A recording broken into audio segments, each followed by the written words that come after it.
Tonight's stories. Let me find out. Backstabber. Don't owe him anything. Hello, everybody, and welcome back to the Comfort Level Podcast. I'm Maddie, and I'm here with Brando. Sam. Them allergies had us in a headlock. It wasn't even a chokehold. It was a full-on Nelson. It was over like... Mm-hmm. Yeah, there was a guy in the background. Watch out, watch out, watch out. There's like a chair. Another thing of allergies is like coming in like a different type of pollen with the chair. And for that, I meant every single curse on those allergies. Mm-hmm. You know, 2025, Black History Year. Mm-hmm. Also the year of hate, right? Also what? The year of hate? No, when did that happen? Hating on allergies. Oh, well, no, you can only have one thing for the year. It's Black History Year. Maybe 2026 is the year of hate, but I don't want to put that much energy towards that's going to be a lot of fun that year then. No. Because then we can actively Because allergies hate is stuff. only like a few months. I don't want to think about allergies in like December when I'm like... Yeah, but if it's the year of hate, you don't have to stop at allergies. I just don't like how going. You even tried, like, this is why Black History Month is in the shortest month. You already try to put hate on Black History Year. I'm like, dang, we can't just this is our first year and our only year. And you're like, let's make it hate too. Na na na na na na na. Hey. Na na na na na na. Get jiggy with it. Na na na na na na na. Big Willie style. Na na na na na na. Keep your damn name out your damn mouth. Get jiggy with it. Na na na na na na. Na na na na na na. Get jiggy with it. Just hit the like and subscribe. Just for that. Next week, of course, we have the one more hour of a new upload on Tuesday. Mm-hmm. But also in June 14th, we have our live stream, our 100K live stream with 10 subscribers. 5 more hours. 5 more hours. So make sure to join us for that. Please. It's going to be 5 times what you get here on a Tuesday. It's going to be a hopping time. Yeah. And we're going to get some subscribers to join us and get to know them a little bit more. Mm-hmm. You know, get to know the names behind the the faces behind the names of this community. Yeah. Yeah. Actually, we never talked about it, but on the episode a couple weeks ago. What happened? Where we talked, like where we had a subscriber on the show. And they were naked. Yeah. How many of the comments were actually like, they watch our show naked? A lot of people are in the shower. Okay, wait. So the joke works. How does Sam know I'm in the shower? How does Sam know I'm getting changed? How do they know I watch the show in the shower? So a lot of people actually do watch the show naked, which I will say Sam's joke, I was a little creeped out by it. I'm like, why did you say they were naked? But Sam's joke, they got it. That was good for them, and so I'm happy that it worked. It did work. I'm saying send pictures, I guess. No. Okay, never mind. Shut the hell up. Keep my wife. Still craziest moment to me. I thought it was fake for the longest time. It feels fake to me even now. Until the after, like the after was the weird part. When he was like, Will just smacked me. Yeah. And then, because he makes the joke, you're like, okay, it's fake. And then his face after, and you're like, wait, why is he acting like, he act like he really got slapped or something? Because when the angle, it does look like a fake slap the way it's like, he really slapped. It was stiff too. Like, he stiffened his hand to like intensify the motion of the slap. Or what is it? No, the tension. Yeah. The tension of the hand was just... What a crazy time. He wasn't expecting it. He got stabbed in the back by a backstabber. Like this his first story. We'll never do it. I should always say next because I know I can't depend on you guys. I literally have. It's one of you. Either one of you will always say the other thing. Well, it's like mistakes are made. Yeah. And it's the first story. But every time? Okay. Sometimes I kill it and you guys mess up. I've never messed up. Since we decided to do that, I've never messed up. No, you have. I have. I'm actively lying. I thought 2024 was the year of lying. Come on now. Yeah. Well, it's Black History Year, so I can do what I want. True, dang. I can do anything. So I can add hate to Black. No. No. I'm Black. I can do that. Sam gave him too much power. He was like, wait. I didn't think about it. He was like, if I can do the year of lying, then he can do the year of hate. Brandon, what is the question that you have for the audience to put in the comments? Like, what's your question for them? Yeah. What's your superpower? And what's one drawback to your superpower? I'm taking Chronicle. I get that telepathy, but every time I use it, I get a nosebleed. Am I the asshole for reminding my dad's wife that she was supposed to be my mom's best friend, but instead was a backstabber who cheated with her best friend's husband? Ooh. I'm male 17, live in a toxic household, and I contribute to that, but I want to know if I'm the asshole for this particular part of it. So my parents were married and seemed happy when everything fell apart. My mom found out she had a brain tumor, and on that same day, she found out my dad was sleeping with her best friend. On the same day. I was 10 at the time, and for like 5 weeks, life was crazy with my dad and Haley, who was meant to be my mom's best friend, trying to make her forgive them. My mom started having seizures because of the tumor, and I think because of the stress too, and she died 5 weeks and 2 days after she was diagnosed with her brain tumor. Oh my God. My dad and Haley moved in together after my mom died, and they decided they would try to raise me and my sister together.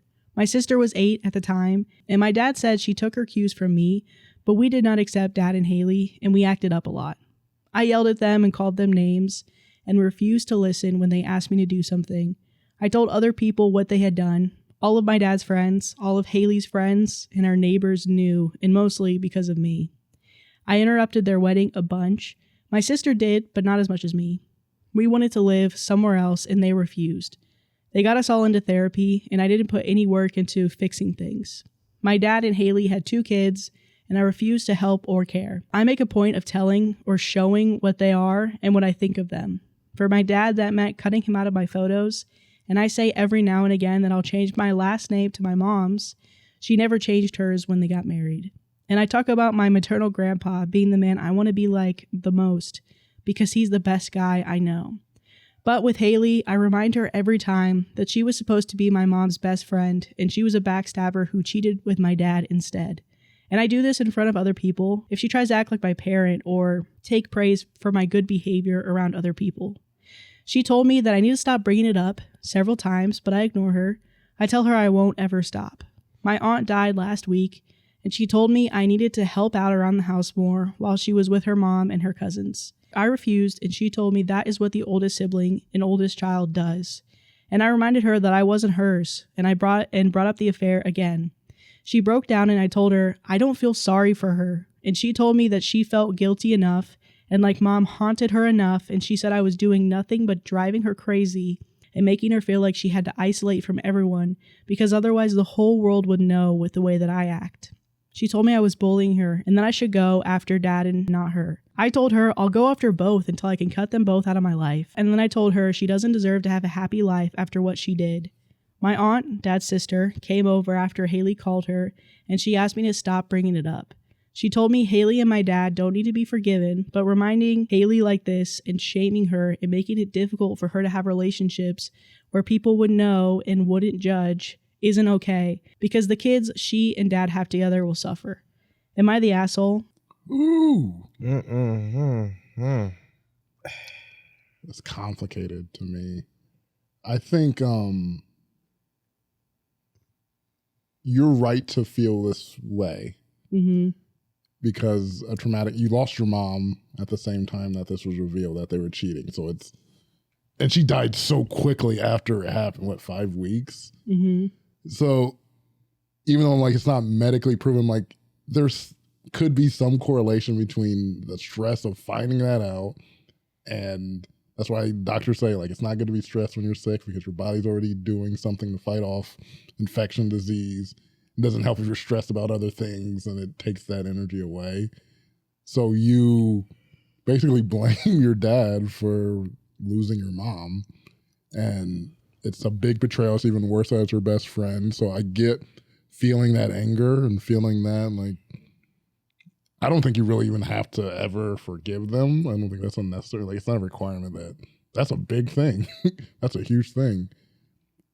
I would the energy that you're putting into making them pay, I think it's a cheesy thing people always say, but I do really believe it. Like, you're only hurting yourself in the long run of constantly devoting all this energy to getting even with them or making them feel bad. Because I do believe the best friend, I'm like, she probably is. Your best friend died 5 weeks after you found out that you were cheating with her husband. Like, any normal person will take that to the grave. Like, there's no way you're getting over that. So I think she's facing enough, and I'm sure the dad's facing enough too. Keeping it over like such a long period of time. This has been years you're doing this. I'm like, just for you, I would say, just probably chill a little bit on it. Because I think it's hurting you. You're putting all this anger and hate into something, and it's probably stunting other things in your life. It's stunting relationships you're having with other people because you're devoting all this energy and you're not focusing on yourself and yourself healing from the massive loss of your mom, the massive loss of your parents as a relationship, the trust in your dad, like as a person. Like, you lost a lot of things. Focusing on healing yourself and then maybe just separating yourself versus, but I get you're 17, so it's like hard to do. But I'm like, why don't you leave? Just never speak to them again. Never speak to them again. Because I don't think devoting so much energy into it is good for you. Yeah. I think I would have to agree with Sam. I feel like this is unfortunately, I feel like this everyone sucks here. Just because, yeah, what they did, the parents and stuff did, yeah, that's almost indescribable of how messed up that all is, that whole scenario. And I remember OP saying, like, yeah, like, I know my family's toxic and I probably don't help the situation. Yeah, sometimes, unfortunately, you know, people have you messed up, but that, like Sam was saying, that it's not your cue to always respond to it. And I think the thing that is also kind of getting me is like angry, and it's okay to be angry. I understand that, but like, don't get rid of all the other options to better yourself. Like, they mentioned in the post how they went to therapy and they're like, I'm gonna be honest, I did not even try to do the self-work or self-healing. But luckily, there's always a chance to go back. Therapy is just always going to be there. Just try and go back. Like, you know, figure that self out for yourself. Don't let the anger set you back in your own personal life. Because if you let it set you back, then now you're more resentful of, oh, they did this to me. And it's like, you still have a chance to make, like, you're 17, you're young, you still have a chance to make life better for yourself. Yeah, you'll put it in a messed up situation, but you still have time to really process what you feel, have any emotions still stay that you feel are necessary to, but you shouldn't let this like run the rest of how you live out, especially like your early 20s when people are like establishing themselves and stuff like that. Like, a few years down the line, if you're still hurt, you're still activating from that, it's going to be hard for you to get into these, I don't know, bigger roles in life and bigger positions and like really just figuring yourself out. So, I mean, it's just a minor setback, but, you know, just don't focus on the past. Just focus on forward and how you can make life better for yourself. And if that means eventually that you're going to be away from the family, it is what it is. But yeah. Yeah, I do feel like you said in the beginning, he literally says, like, this is a toxic household. And I do think that he's like, I'm wondering if I do contribute to it. And I'm wondering if this specific situation is me also contributing to it. And I would say that it is you doing that. But it's like the most understandable situation. Yeah. Like, I understand how you got there. Yeah. Because the two people who, like, you're dealing with the loss of a parent taken away from you by cancer. And then your other parent, like, cheated on your parent. And then the only other person who could have been there for the mom is the one who he cheated with. Right. And then when your mom tragically dies very soon, they immediately move in And so you just have your two constant reminders of the situation always. So it's really kind of hard to expect to heal when you haven't forgiven the two biggest people that like caused you so much trauma in your life. And because I know like whatever they're trying to move on, they're trying to do other things and like bring you into the family. Yeah. I think seeing them no matter what is just going to trigger the crap out of you. 100%. So it's really hard to even expect that you could heal, which I think is what you need. And I understand how you have that anger where you're always biting at her. You're always biting at the stepmom. And it's understandable. Or both your parents or something. Or like whenever you meet new people, you're like, yeah, so that's not my mom. That's not. And you tell everybody the whole story. Yeah. And, you know, you admit to it. The stepmom admits that she was like, you're making me suffer. Yeah. And at a certain point, it's like, it's not bringing you any more satisfaction. It's just, you know, you're angry and upset. And one thing I will say, and I think people say this in the comments too, is they ask if you can separate from these people. Because even OP asked, he was like, I don't want to live with you anymore. And I honestly think that would have been one of the best situations. Like if for 10 years, what is it? He was 9. So for 8 years, you and your wife are kind of being terrorized by your child who's constantly reminding you and all the people that you meet of something that happened that was not the death, but you cheated on your wife. Yeah. And at the end of the day, you can't move forward in your life if you constantly have people being like, yeah, this is something that you did 8 years ago. Right. And it's wrong what he did. But at some point I would be like, okay, maybe it would all be better if we just had a little space from each other. Just maybe trying that out to see if it helps OP, to see if it helps them like all just get space from each other. Because I feel like the fact that he's constantly in an environment where he's being triggered, just making him angry and he's just lashing out on these people. Yeah. And it's not good for anybody. Like he admits to it. This environment is hurting everybody in it. It's toxic. It's not good. And, you know, he's 17, but man, is there anywhere else that you can stay before somebody just died? Dang, that's like, dang, this is crazy. Yes. Yeah. Somebody said in the comments, top comment, do you and your sister have another relative that you can live with? If so, I think it's time your dad lets you go. You experienced an enormous trauma and still have not healed. It really seems like you will not recover until you don't live with your dad and stepmom. And somebody else said, yeah, I agree with you. Sometimes healing just isn't possible in the same environment that caused the pain. Getting space might be the only way forward. Yeah. And I was also thinking about it too, just like the dynamic of, well, first, them having other children. So when you have like a disgruntled like person like in that environment where you're like trying to raise children, like it shows. Yeah. You know, like negativity is uncomfortable. It festers. Yes. Anger and negativity together. It's literally like living in hell. Whether, again, because I agree, I understand why OP is upset. Yeah, I totally get it. I understand, but it's like, I don't know why the parents maybe didn't try anything different or sooner, especially if they've communicated. But he said, I don't want to live with you anymore. And then it made me think about that too. Just like the way, I mean, you know, we only get a small portion of the story.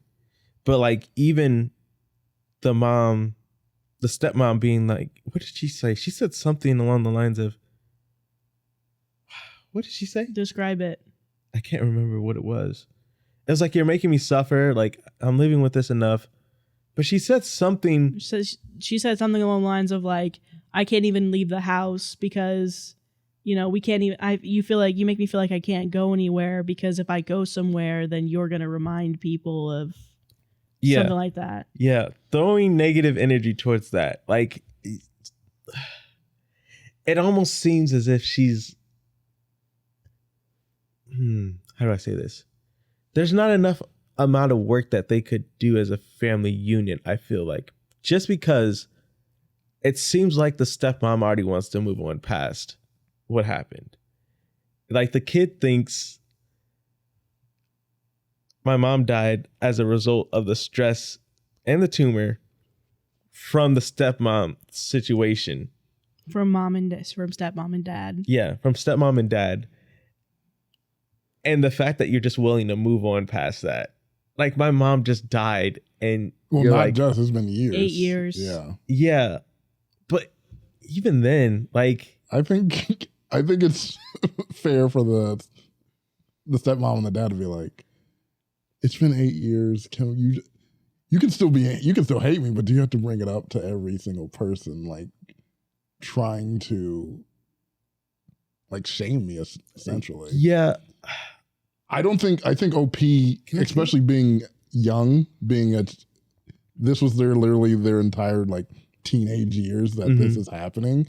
I'm not faulting OP for like reacting like this, but I also get like the dad and the mom be like, we did it. Like, I will always feel guilty about this, and you're bringing up 8 years later. I know because we're together, so I mean, the results of this. To OP, this is like half of OP's life. Yeah. But to their parents and the stepmom, this is a portion of their life. Yeah. So they're like, things will eventually, move on, and she will be remembered.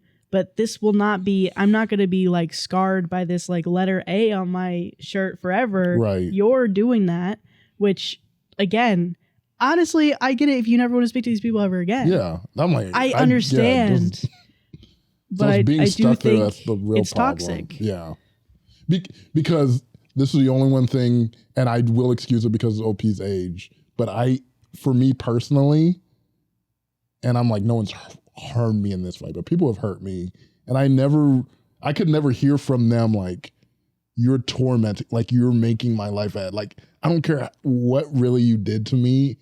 I'm never going to like torment a person. And I know that's my personality. Some people are like, revenge is revenge, and I'll keep that same energy. And that's like how they would act. I'm like, I personally could not be like, I'm actually hurting you. I know you hurt me, and I'm like hurting you over a long period of time. I couldn't hear that and be like, yeah, I'm going to keep doing it. And I also think it's just the age, though. I do think it's an age, because I'm like, maybe when I was younger, I'm like, it's hard to regulate those feelings. But I couldn't hear it. I definitely couldn't hear it now. I'm like, you're really like hurting me every time you say this. I'm like, I couldn't, even no matter how much I hate you, I'm like, I don't know if I could be like, yep. Yeah. Well, especially understanding too, as you get older, that torturing them isn't going to make you feel any better. Mm-hmm. I mean, for some people, maybe for me, it doesn't. Some people love it though. Again, that was for me. If you were to say that, you're torturing me, I'm like, I would I think Brandon might have said it. You're just putting a lot of energy towards it. Mm-hmm. But again, it's like, I've never actually had, my mom is alive and she didn't freaking die from terminal cancer in 5 weeks. And then my dad cheated on her with the best friend. It's like completely different situation. Because usually you have the cheating, and then there's a divorce, and then you're like with the mom, and then you might split time and you get time away from it. You get two different situations, but there was no chance of that happening. So it sucks. It's a horrible situation. I think the thing that would have been good is like the dad would have had to end it with the stepmom, like when the mom died. Like, that's what I'm thinking. You would have to prioritize the kids, unless you're like, I know as a dad, I cheated with the best friend. I'm like, they're never going to like this chick. And unfortunately for my life, even if I'm in love with this person that I cheated with, I got to sacrifice that for potential of a relationship with my kids. Mm-hmm. That's what I'm thinking too. Like with the stepmom, the best friend. Yeah. To be like, same thing. Their family's going to hate me. Is love that strong to push past the bounds of being tortured by the kids, and then being like, I want to have babies with this man, having 2 kids with this. I think it would have been like, it's good to end it. It's good to end it. I think it there. Now thinking about it too, it's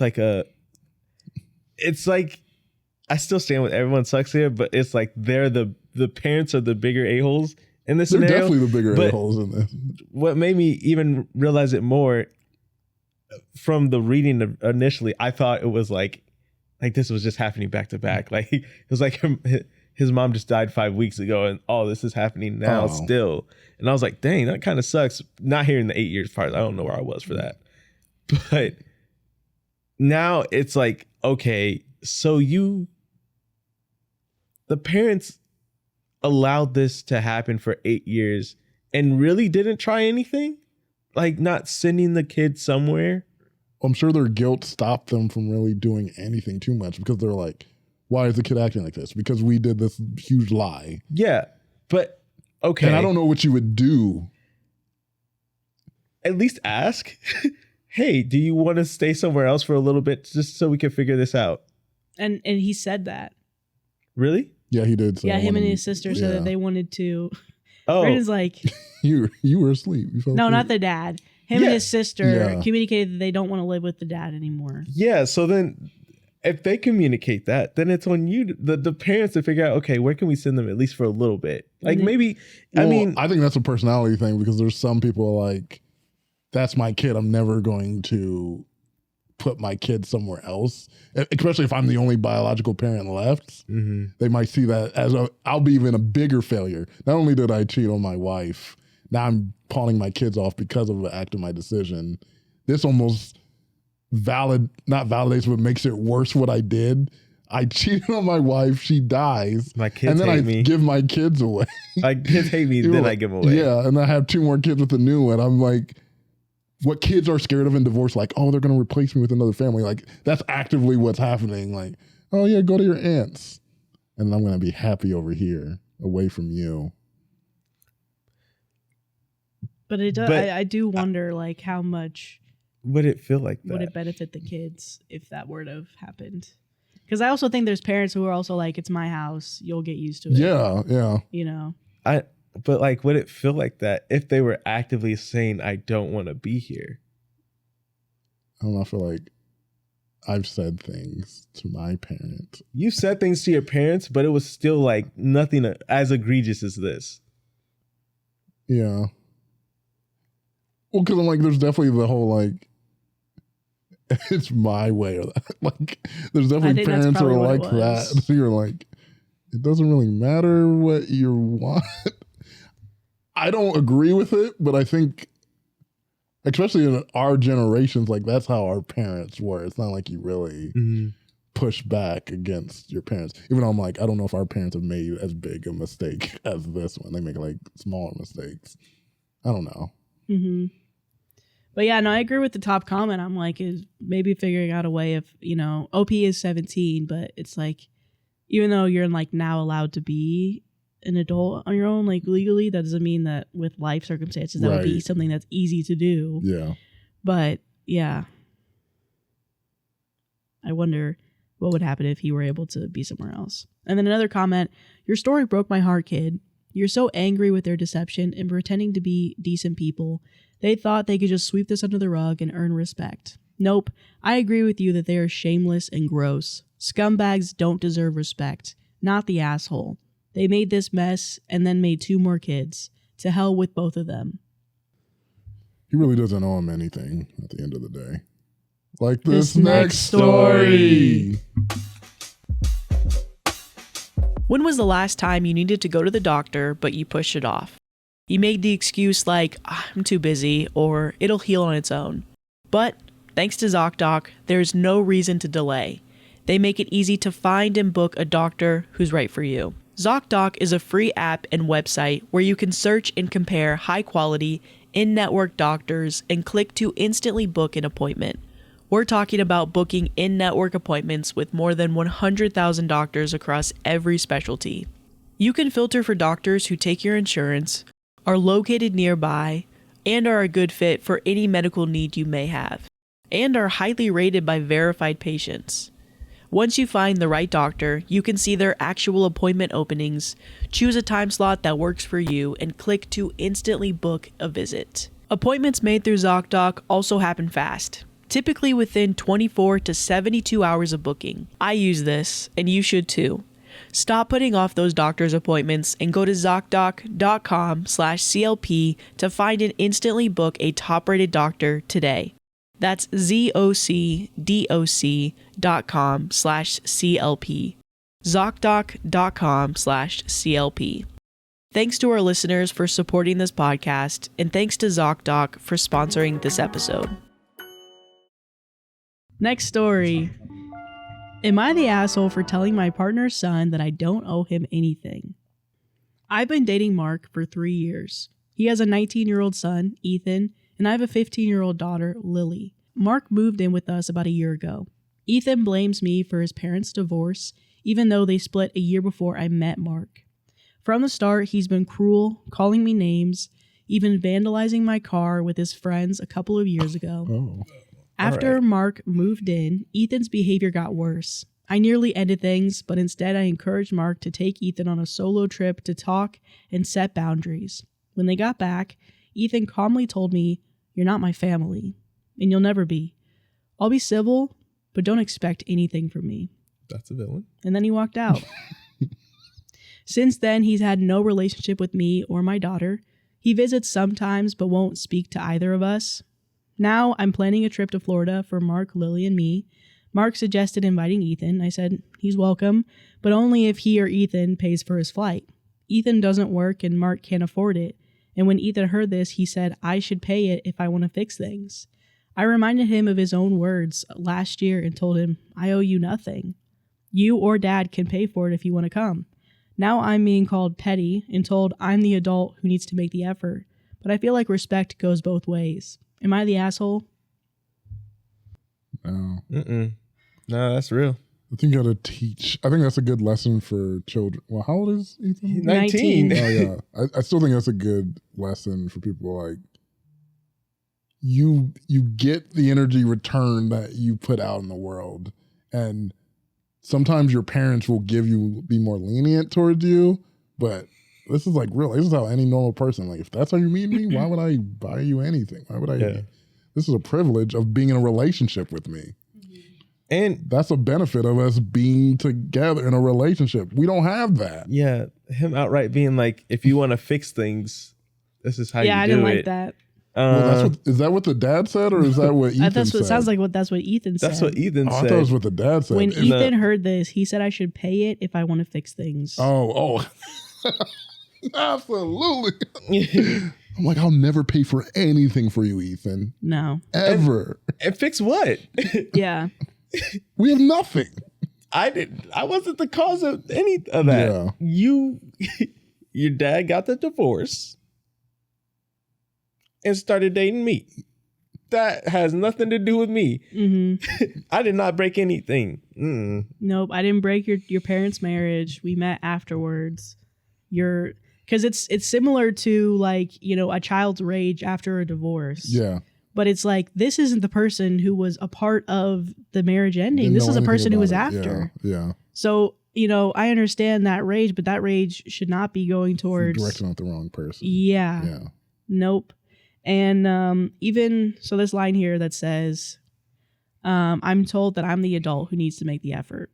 I feel like who said that part? I don't know. I do. But Sam? Yeah, it was me. It says, now I'm being called petty and the adult, and I'm the one who needs to show the effort. Because I feel like in a parent relationship, sometimes a lot of parents are like, well, you need to reach out to me. And I think a lot of children are like, well, you're the parent, so you should reach out to me. And I think that that's true. Like, if you're a parent who's not making much effort, I don't want to be reaching out to you all the time. Or especially if you're the parent who stepped away, I don't need to be constantly walking after you to be like, hey, you want to talk? You can reach out to me. But in this situation, it's like Ethan is the one who set that boundary of, I don't want to be a part of your family with your little self and your stupid little daughter. Get away from me. I won't be rude to you, Lily, or whatever her name is, but I'm not going to be a part of your family. And you need to leave me alone. At that point, I'm not the adult who needs to make the effort. First of all, I'm not actually depending on the relationship of like how long the step parent or the other parent has been in their lives, it depends. But in this situation, it's, what was it? 3 years. However long Mark has made it known that he doesn't want that relationship. Right. I don't feel like OP needs to be like, oh, you're the adult, you need to be the one making the effort. No. It's not like this child is like 10 years old and I've been in their life for like 5 years and now I stepped away and they want, interaction. I feel like that was like a misuse of that line. You're the adult and you should. Do you think there's a viable like path forward for this relationship between OP and Mark? I think they both have to be interested. Neither of them seem interested anymore. No, I mean I'm going with the fact that like Ethan's like OP's not going to get with like Ethan's. Wait, done. What'd you say? Ask your question again. Is there like a path forward like for success for Mark and OP, the boyfriend? Like, oh, the husband? Yeah, does it? Oh no, the boyfriend. Like, is this going to work long term if this is the relationship between the son? I feel like that depends on Mark. Like, if Mark is willing to kind of have his son be like on the side, yeah, then there's that. Because it seems like OP is fine with it, and as of right now, Mark is like, okay, well, he kind of made his choice. Yeah, but I think that depends on how like Mark and his child in the future. I mean, it does have some things to do with OP, but OP is like doesn't seem like she has like the issue right now. Mm-hmm. Yeah, I think it's more. He just got to really figure out if Mark has to figure out if Ethan is really targeting just OP or if this is going to be a continual thing. Yeah. Because if it doesn't work out here and it's not just a target at OP, it's just a target at who's ever next. Yeah. He's got to straighten that out with Ethan. Because I also feel like the thing that Ethan is upset about, maybe Mark sees this too, but it's not fair to be upset at OP for it. Right. Which is maybe why he's like, well, just, I get it if you don't want him here, Yeah. Compared to like maybe like Mark was doing something crazy and Ethan's mad about it and Ethan's like, whatever, kids, right? Mm-hmm. It's like, no, Ethan, like, you're upset about the marriage. You're taking it out on my new wife or my new girlfriend. Yeah. Like, this is wrong. You need to stop. Top comment, respect is earned, not given. He's never respected you, so why do you have to respect him? Not the asshole, by the way. Yeah. Yeah. I agree. It's interesting that we have those stories back to back. Yeah. It's like almost different circumstances, but kind of similar. Yeah. Because I'm starting to wonder too if it's like just because this is probably is she the first? Is OP the first relationship after the divorce? I assume so because she said that she got with Mark a year after they divorced. So maybe first really serious one. Yeah. And then they've been together since since girlfriend. He was running through him in that year. But this first one that stuck. He said, so there was the one who is named OP, but it's not OP. Yeah. She was the one I actually cheated on my wife with. And Ethan doesn't know about that, I don't think. But Never anyway, knew. Yeah. It's like a weird coincidence or something. And then there was Christina. And Lisa. then Keisha. There was Keisha. Frank Lake. And then there was Taylor. That's Taylor's version. Mm-hmm. Okay. Am I the asshole for not disclosing that I'm not Christian? For not disclosing it? Mm-hmm. No, as a Christian, we would like all non-Christians to always disclose who they are at all times. It's good for me to know. When you walk past me on the sidewalk, you need to tell me. I need to know you're not a Christian. And then I'll make sure that I'll do things accordingly to that. And if I walk past you, I'm not telling you that I'm I ain't Christian. telling you a damn thing for my safety. But for you, I need everyone to tell me who's not Christian or who's not. Thank you. Thank you. Non-denominational. No. You're like, I need to know down to the what. Tell me everything. What denomination are you? Am I the asshole for not disclosing that I'm not Christian? To preface this, I do commission artwork and don't discriminate against any subject unless it's racist, homophobic, otherwise hateful, or sexually disturbing. I did a commission art piece with Christian iconography, a beautiful ornate cross, a saint, and a scripture in calligraphy. The client was happy with me, paid me, and then asked what my favorite scripture was. I was honest and I just said, oh, I don't really have one because I'm not a Christian. I wouldn't really know which ones I'd like. He became upset and he told me that he felt lied to because I have posted artwork of Christian subjects before and he assumed I would be Christian. He said that the art doesn't hold the same spiritual value because it wasn't made with faithful intention. I was kind of unsure what to say, and I said, I'm sorry you feel that way, but I do have artwork for everyone, and I'm open to doing Christian artwork because it's for the clients, not me. Should I be disclosing if I don't share a certain faith when commissioned to do artwork for it? Am I the asshole? Nah, that's just a religious person. That's ridiculous. Yeah. That's crazy. Yeah. Like, yeah. Like people that believe in God, and then there's super religious people. And usually it's the super religious people that end up hurting people. Or like giving you like a weird feeling. You're like, yeah. Okay. Like to a certain extent, I understand it because I know that in the past, when I was more involved in the church, there would be a lot of people who are like, we want to support other Christians. We want to support other people specifically in this church. Yeah. If you have a business or something. Yeah. Mm-hmm. But I also don't think that stopped them from going into any place that wasn't, didn't have any religion on it or whatever, or might have been supporting of certain rights that might have been against, certain things that were in the Bible or whatever. Yeah. So it's like, I don't know. I think it is weird, and I totally agree. you being tricked or whatever, it's like you should probably assume that most people aren't Christians or whatever. Yeah. Like, I don't know.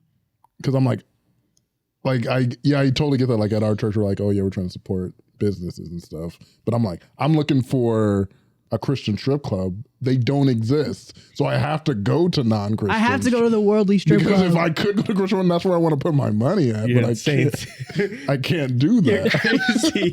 He was like, because also I would be using only like Christian dollars to throw them at the girls, but they don't have that. I'm throwing Jesus' body. I'm throwing wafers.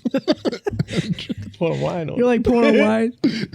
No, I was thinking I have been following this woman who she's like fascinated with religion. So she's talked about the history and stuff. She did a video on like between Muslims about Sunni and Shiite, like the difference between them and what they believe.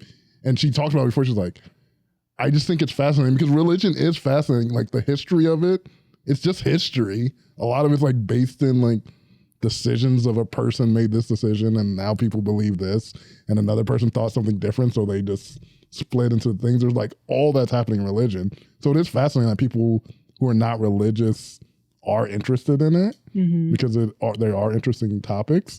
And there's a lot of beautiful imagery in religion that artists would feel drawn to without necessarily having to believe in the thing. So I don't see anything weird about it at all. Yeah.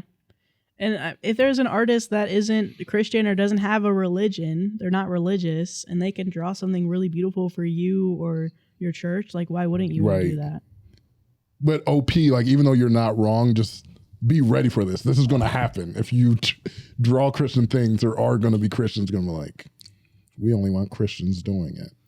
Yeah, there might be those people, but it's like afterwards, like, well, you paid me. Yeah. So you don't have to use it. Throw it away. But I did make it for you. The money's the same to me. Yeah. Top comment. So he assumed you were Christian, and since he was wrong, he felt lied to. That strikes me as odd. Yeah. Also, is art made with faithful intention magic or something? Not the asshole. Ethically or otherwise, no, you definitely don't have to disclose anything about your religious views for an art commission. I mean, if asked directly, I probably wouldn't lie about it, but that's only so you don't go to hell. Yeah. And then somebody said, that's religion. It is. It's true.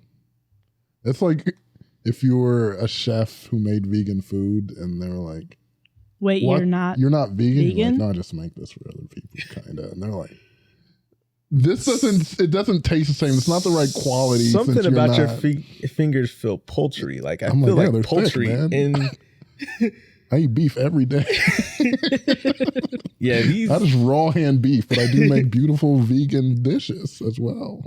I do wash my hands. Yeah. I don't know where you're getting that from. Yeah. If anything, you're maybe getting the Dawn dish soap. But no beef is in your thing. Am I the asshole for refusing to go to my sister's wedding after finding out only our side of the family were having to pay to attend? No. What? That's crazy. That is wild. That's so crazy. So my younger sister, Katie, 28 female, and her partner, Chris, 29 male, are getting married in April in Dubai. She has always wanted an extravagant wedding and is going all out on this. So the wedding is happening over 4 days. There are 70 guests, but they want us, me, my husband, and parents to stay in the same hotel with them along with her bridesmaids, which I'm the maid of honor, and groomsmen. The hotel is pretty luxe, so with flights, it's costing us just over 2,900 euros each. Chris's family are also staying in the hotel, which includes his parents, 2 brothers, and his nephew. They're well off. I don't know how much exactly they earn combined, but I know Katie is on 88K, and she is the lower earner. But about 6 months ago, Chris and Katie came to us, asked us to borrow 17K more. They stressed it would be a loan paid over time and said the venue had increased the price. Dubai law was different, blah, blah, blah. They paid this money or they lost the lot.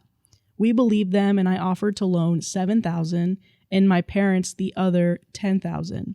So long story short, I have since found out through someone else that the $17K wasn't for the venue. It was for Chris's family to fly over there. They said how much it was going to be, didn't want to pay, and refused to go. I asked Katie and she confirmed, so my first question was, if they were paying for his parents, why not for ours? I would never expect them to pay for me, even if we couldn't afford it. I'd wished them well and stayed home. And her answer was, because they can't afford it. She got very defensive and said it was the fairest way she could think of doing it. It's hard enough planning a wedding, etc. But then I asked, if you genuinely thought it was the fairest way to do it, why did you lie about what the 17K was for and say it was a venue issue? She couldn't answer. My parents are aware and are very disappointed that they lied, but have said that they're still attending. But I backed out. To me, it feels like my parents are being taken advantage of, and if they couldn't afford to pay for both ours and Chris's parents and his brothers and nephews, then they should have paid for the 4 parents or no one at all, and they especially shouldn't have lied about it. Katie and Chris keep calling and asking me to attend, saying I'm making them feel bad and ruining their day, but this whole thing just feels icky to me. I'm genuinely an open book, so be brutal. Am I the asshole here? Should I just suck it up and go? And then there's edits, and then there's an update. What was the relationship again? This was the sister. Oh, okay, sister. Mm-hmm. Oh my gosh. OP's younger sister and her partner getting married in Dubai. Because I could see on one hand, if the parents are well off enough, they can pay their own way, and like the other parents can't afford it. I'm not against that as much. Like, that's kind of life. I am against the lying and basically tricking them into paying for the. I'm like, what is that? That has nothing to do with me. Mm-hmm. And if you did want to ask, you should ask me for the more money and what it's being used for. Mm-hmm. $17,000 for a 4-day thing like we got to go to. That ain't. I love some people in my family. I'm not doing $17,000 for a wedding that it's not mine. Yeah, you good. You good. You really could miss me with that, and then you lied about it on. I actually did somehow give it to you, and you lied about what it was being used. That amount of money was being used for. That's wrong. That's so wrong. Yeah, I'm a big sometimes with these stories, it's like big events. Just try not to ruffle too many feathers. But $17,000, that's you can't. That's not just let me pay you back. Like a little. Right. Like if it was $600 for some people, that's still not let me just pay you back. So 17 G's? Mm-hmm. Yeah, no. I'm making this day about me now because that's crazy. Mm-hmm. Yeah, and it's like, you lied. You know why you lied. Exactly. Because if you would have been like, hey, can you give me $17,000 or a portion of it so that we can fly his family over? I'm like, no, that's not my responsibility. Right. They got it. Or you got it. If you want this thing in Dubai, you pay for it then. Because honestly, even the original reason of what the hotel was more, I'm like, what's that going to do with me? Well, honestly, I probably would have fell for it because I would have felt bad because they said, so they're now asking for $70,000 more for the venue. And if we don't pay this, then we lose it. We lose all of our money that we put into it. So then I would be like, oh, okay, well, if I know I'm going to get it back. But it's like, I'm agreeing to a different thing. I'm not agreeing to that. I ain't got nothing to do with it. Man, if you ain't got it, then I guess we ain't in Dubai. Yeah. Yeah. There's a good McDonald's can rent out their place. Also, I mean, just a little portion of it was 17. Well, I guess they said they're all pretty well off. 17,000 was for his side of the family to be flown over. Mm-hmm. So it was the parents. It was like some kids, some cousins. The parents paid 10,000. Oh my gosh. Yeah. They were lied to. So, but if you think about it, like, if I'm sending 17,000 for anything, I'm like, is this so okay? This is for the wedding trip. Yeah. I'm not spending. No, because they're already paying $2,900 each for just to go. Just to go. Yeah, $2,900. Yeah. So close near there. Those three of them were spending $9,000. Yeah. Close to $3,000 for a wedding per person. $3,000 per person. Let's say. Yeah. A wedding that's not even mine. I'm not going to. I'm like, I would love to see you in Dubai. Actually, we had this thing where just going to Mexico, and like I love the ideas of destination weddings. I'm like, I personally can't do that because I can't look people in the eye and go do that. But I'm like, I went to Mexico with more your family. It was on my mom's side. Yeah, on your mom's side. And I was like, I'm going. That wasn't even close to as much as this was. That set back my finances for 3 years after that. That one trip almost ruined me. That's not funny. It's just the way you delivered that. Because it's absolutely true. So, like, stop doing destination weddings if you want a lot of people to come. Because I feel like destination weddings are like 6 people or something. Yeah. I got invited to a destination wedding a couple of years internationally ago. Or in the States? Internationally. Yeah, because in the States I think are different. But internationally, where to where? To make things, it was to Mexico. Okay. But to make things worse, it was like one of those like acquaintance type of friendships. Yeah. And so I was like, I mean, it's cool that you want me to go to your wedding, but I'm not going to Mexico. I'm sorry. If we're acquaintances, I'm like, you just trying to find people because you can't. I know I'm at the like closer to the bottom of your list. So why are you picking me? They're like, no one can come. Honestly, I like the idea of a destination wedding because I feel like a destination wedding benefits the two people who are getting married because it's like we're already here and potentially if we can find like an Airbnb right into it. Yeah, if we can find like an Airbnb that has like 15 rooms or something. So it's like the what is that? The bridal party can stay there, like the parents or whatever, and then we all go on vacation together. But I don't think it benefits the other people that come. Yeah. It becomes more, I think the couple has to do more legwork to make it as seamless for the guests as possible. If you want family and friends to be there. Yeah. Because you could want something small and you're like, I want something small. I really just want my parents to be there. That's doable. But if you're like, I'm trying to invite 50 people, you can't put barriers in front of them because the cost is already a thing. Now you're going to make it, I'm like. Honestly, I feel like if you're doing a destination wedding, you're expecting for most people to say no. Right. That's my thought. So like 50, 60 people go do it. I'm like, I assumed most of you guys would say no. You're like, why? Everybody's like, yeah, we coming. And then you're like, that's on you then. That's what I'm saying. That's on you. Yeah. Okay, so edit number 1. The repayment. My husband's brother is a solicitor and he kindly drew up a contract and repayment plan for both myself and my parents, so the money will be paid off within 12 months of the wedding. If they don't stick to this, I have access to a free solicitor. I hope it wouldn't come to that. That's why I have the papers for the worst case scenario. 2, asking for the $7,000 back. Like, I'm mad as hell, but not enough to actively try to ruin their wedding a few weeks before, which it feels like right now at least is what that would be doing. So asking for it back before the wedding? Yeah, because people were like, ask for it back. And they're like, I don't think I can do that. Like, I feel like that would be me actively ruining the wedding. But I am going to create a repayment plan where they pay me back within the next 12 months or else. Mm-hmm. Or else. Yeah. Edit number 2.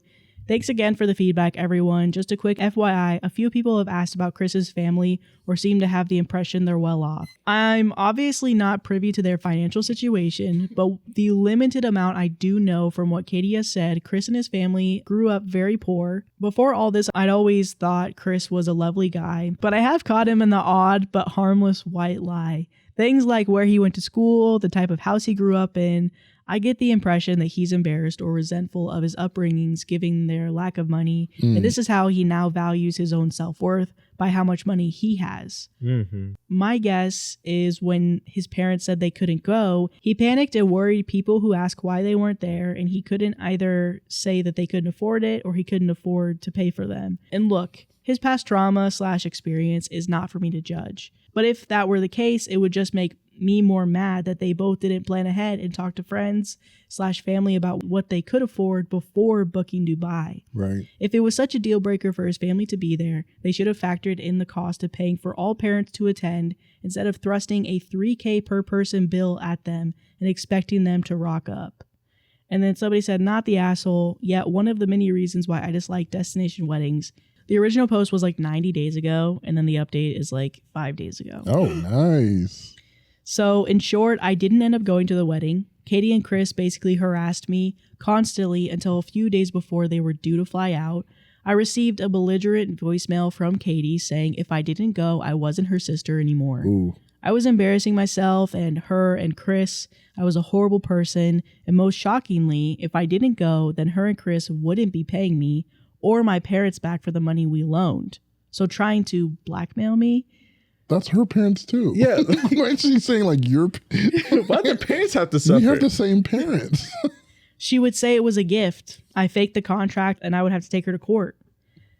She was clearly drunk at the time. The voicemail was left on the night that she was having her at-home hen do, which I obviously didn't attend.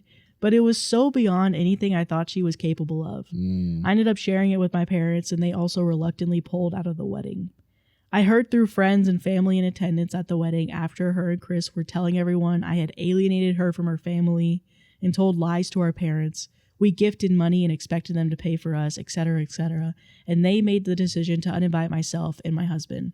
Other more insulting things were said that I don't particularly want to go into. Suffice to say, they were very hurtful. As I mentioned in my post, I had my brother-in-law solicitor draw up a contract for repayment for both myself and my parents. What was supposed to be the first repayment date passed without word from either of them. So brother-in-law picked up from there. His attempts to reach them were ignored apart from one email from what I think was from a fake law firm outlining the money was gifted, the contract was fraudulent, and to take them to court basically. In response to that, brother-in-law sent a copy of the voicemail Katie left, and a final demand outlining the payment plan was now null and void, and we wanted the money in full within 30 days, or we would indeed be going to court. Magically, the full amount appeared in our accounts 5 days later. Whoa. I heard on the grapevine since the wedding that they've been telling everyone who would listen we asked for our gift back out of the blue and disowned them, and how much of a difficult financial position they are in now because of this. So that's that. I can't see myself having a relationship with her after this, which is devastating, but at the same time, I truly believe now after everything that this isn't my fault. Thanks again for everyone who gave advice. I hope this update is enough for everyone who asked for one. And then top comment, yeah, I'm sure this marriage will last forever. It could, man. They're bonded, man. They have similar values. Yeah. It's gotta last. Yeah. Who else they got? Yeah, ain't got nobody else. It's gotta last. Well, they have his other family who they brought free of charge to the wedding. Yeah. That's crazy. And 5 days later, so you did have the money. Yeah. But that's the other thing that got me in the original post is like, you're asking for somebody else. You're asking me to pay for somebody else when you could have done that because they are not my responsibility. You chose going to this wedding. Like you chose this destination for this wedding, but finding out that you guys could have paid for it. Right. Because somehow it found maybe the money was from the gifts from the wedding. Who knows? But I don't know. Also, I'm wondering why did they have to pay them to do it? Were they just fronting the cost for the whole venue? What do you mean? Like, okay, so I'm thinking about it. Like, I guess I only have knowledge of two like big travel things. One, like a travel agent sets everything up, and then you just go through them to pay for everything. So like if you got like flights and all that, you just go through them. They'll pay.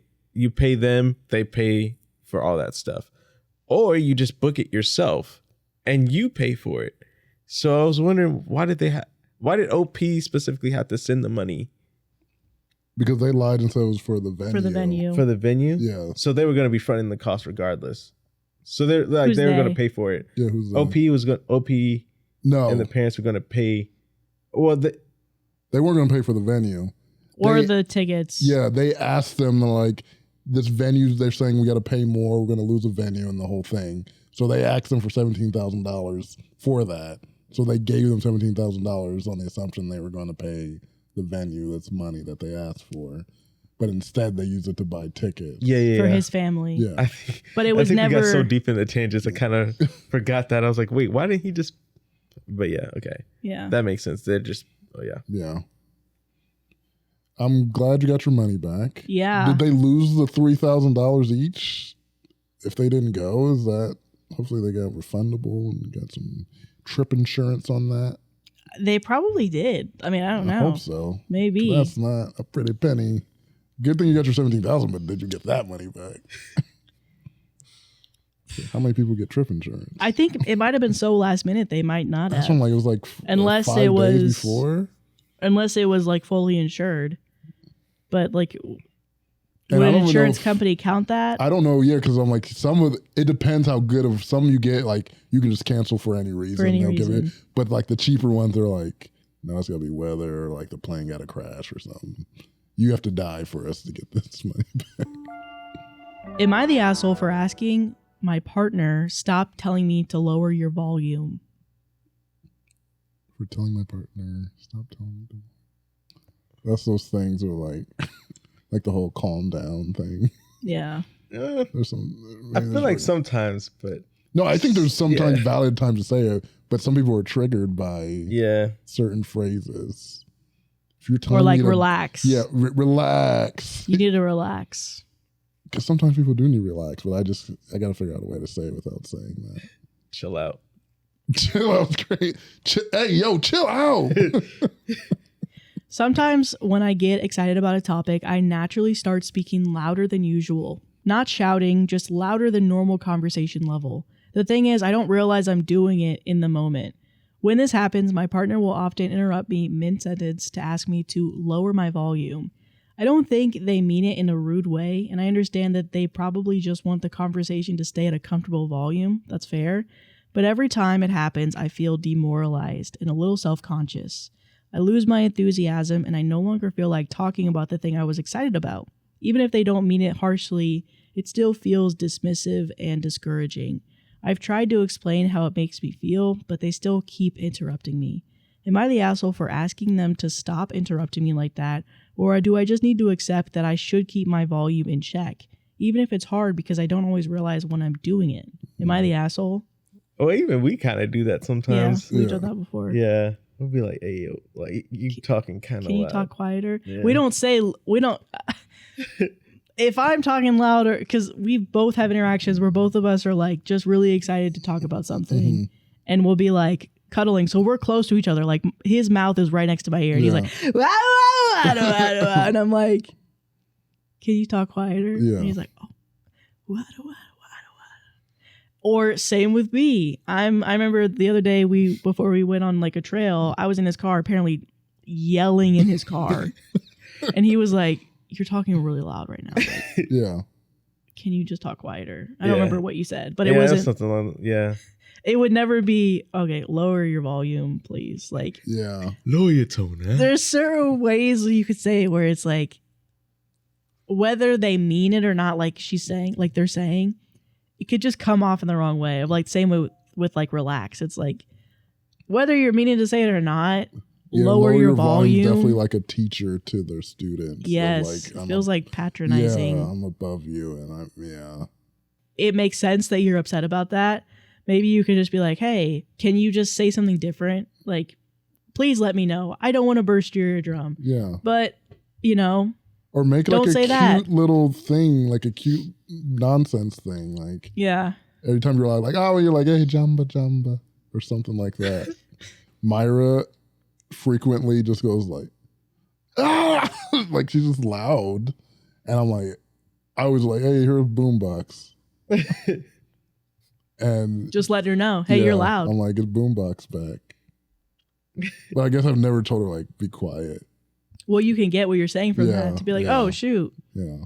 I think that's a good make something fun and cute. So it's not as like harsh as turn it down. Soften the blow. Yeah. Mm-hmm. Because I'm like, we all do annoying things too. That's annoying to our partner. And you have to, if you want to be with this person, you got to like be able to voice that, but also not hurt their feelings at the same time. Lower your tone. Lower your tone.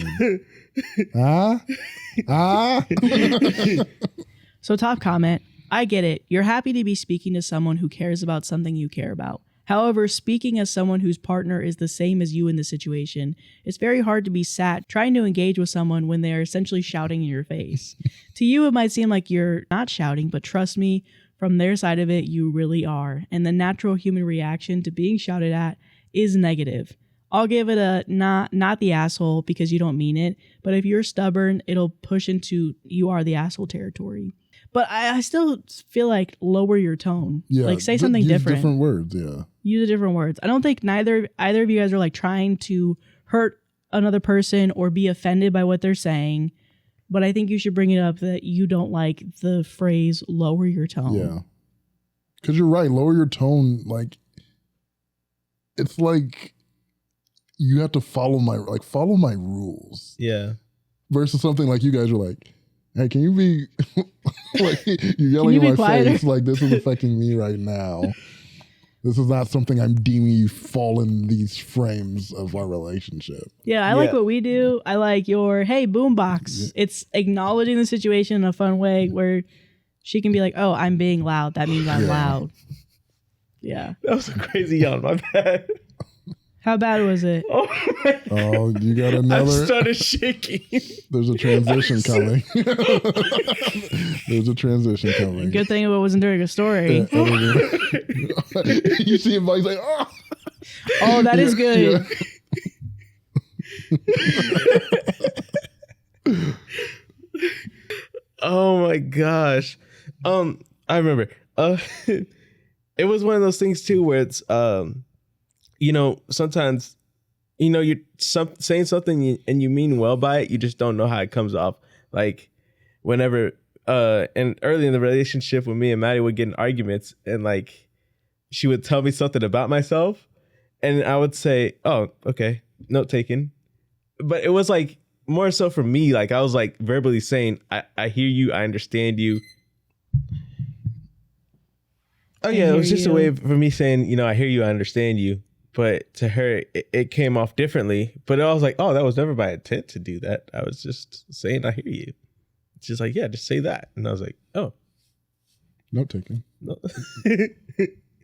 But it was like, yeah, just something. I'm not in a relationship. Huh? That's why I'm not in a relationship. Because I would say that right. Note taken. And she's like, it's over. So yeah, it's just also something that, so, you know, you being able to voice that as well. OP being able to voice that as well, too. Yeah. Just, I don't like the way you're saying it. It's not what you're saying. Like, I understand what you're telling me to do, but it's the way. Because, yeah. Mm-hmm. Because, like if you have the Apple Watch, it's like, the sound decibels. You're like, dang, you triggered my watch. It's so loud. Yeah, especially what top comment said, when you're like, it feels like you're being screamed at. I could understand like the urgency to be like, all right, like, this is overstimulating me a little bit. Yeah. And they didn't really mention it, but because I was thinking it was going to be an issue of like saying it in front of people versus like how you say it alone. Like, that's what I would think would be the issue, but they don't really mention. Yeah. Am I the asshole for walking out of my sister's engagement dinner and refusing to attend her wedding after she humiliated me at the dinner in front of my boyfriend, our family, and her future in-laws? Girl, you did too much with that title. That title's crazy. You said the story. Hey, synthesize. It was a thesis statement. You just put the story. My sister, 30 female, had her engagement dinner at her parents' house a month ago. I, 26 female, was there with my boyfriend, 26 male. It was our side of the family, our parents, both sets of grandparents, and 5 aunts and uncles, and her future in-laws, fiance's parents and siblings, his 3 living grandparents, and like 10 aunts and uncles. My sister's fiance made some comments about wanting to get to know me and my boyfriend better and saying we should hang out before the wedding. My boyfriend and I were on board with this, but my sister was seriously quiet, and then she said that we were doing nothing like that. She said I had already stolen one guy from her and I wasn't going to do it again. This was followed up by her blaming me for her ex-fiance breaking up with her because he liked me. Context on that, this was when my sister was 20 and her ex was 21 and I was 16. I never did a thing with him and I never would have. My sister was distant with me after that relationship broke down, and she confronted me at the time, and I told her nothing happened. I sort of knew she didn't believe me, but always thought she'd get over it. Apparently not. My parents blew a fuse at dinner when she brought this up. They were disgusted she'd accuse me at 16 of stealing a 21-year-old man. They told her he was at fault for all of that. She told them I was so smug and figured I could get away with it because I'm nothing but a whore. My boyfriend jumped to my defense, but I told him I just wanted to leave. I felt humiliated, honestly, especially when I already denied anything happened and it was 10 years later and she was with someone else. I was told a week ago that they have a date for the wedding set and I'd be invited. I told the relative who told me that I won't be going. Then I had some blowback from the family who told me that walking out of the dinner was bad enough, but not going to the wedding is several steps too far and that we're sisters still, no matter what. Am I the asshole? And then there's a clarifying edit. I want to hear, Madi, if this happened to you, what would you do? I would be really uncomfortable, and I probably would also not go to the wedding. Yeah. What's the clarifying edit? Does it clarify something? Clarifying that my parents are not expecting me to go or part of the relatives telling me I should go. My parents have been very supportive and are on my side and reminded everyone that I was 16 when my sister claims I did this, that this was a gross thing. It's extended relatives who are expecting me to go because we're sisters. Finally, someone's sticking. This is the first family member. First family. I feel like ever. It makes me feel like the sister is the one who's maybe causing all the problems when the parents are like, immediately they heard it, they said no. No, we're not doing that. Yeah. And then now when OP's like, I'm not going, and all this, the relatives are like, whatever, the parents are like, no, we get it. We don't. The immediate understanding is where I'm like, oh, there's something up with the sister.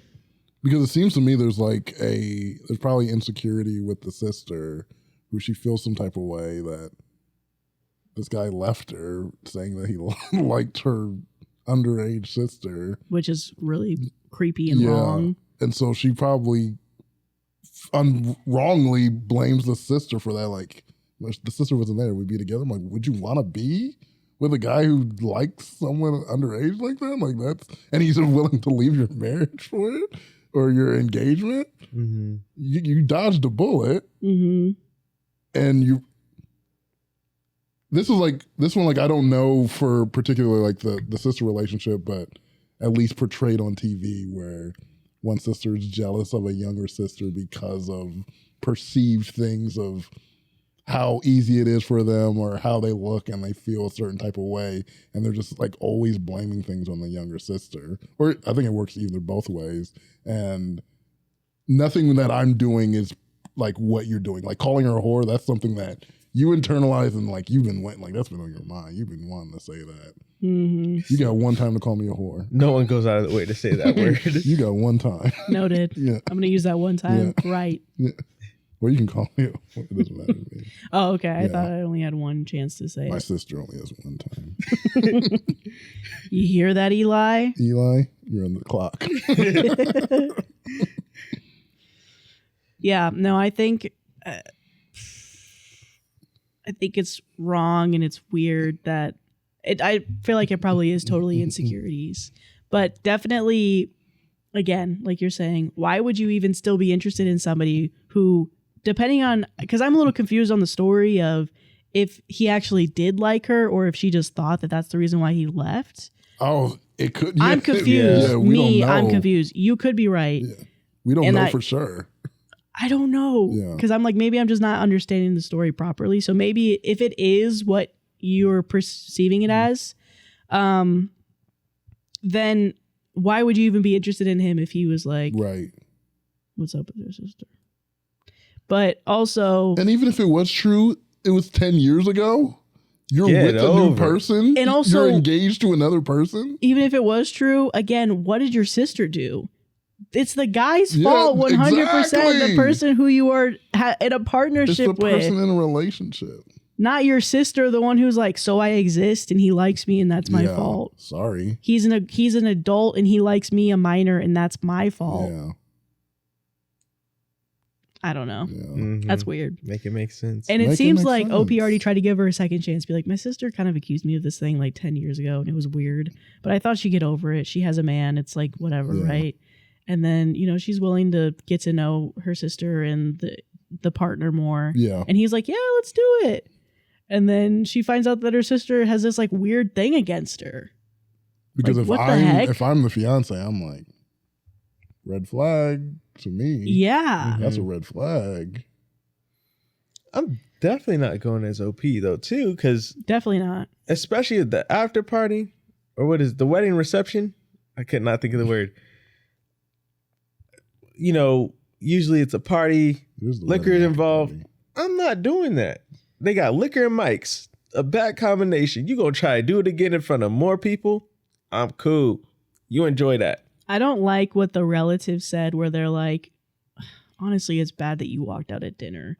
She called you a whore and she said that you were chasing after her fiance as a minor. Yeah. But you're going to walk out after she talks to you however way she wants to talk to you. Doesn't walk out and now you're not going to go to the wedding? It's like, yeah, I walked out at that. Yeah.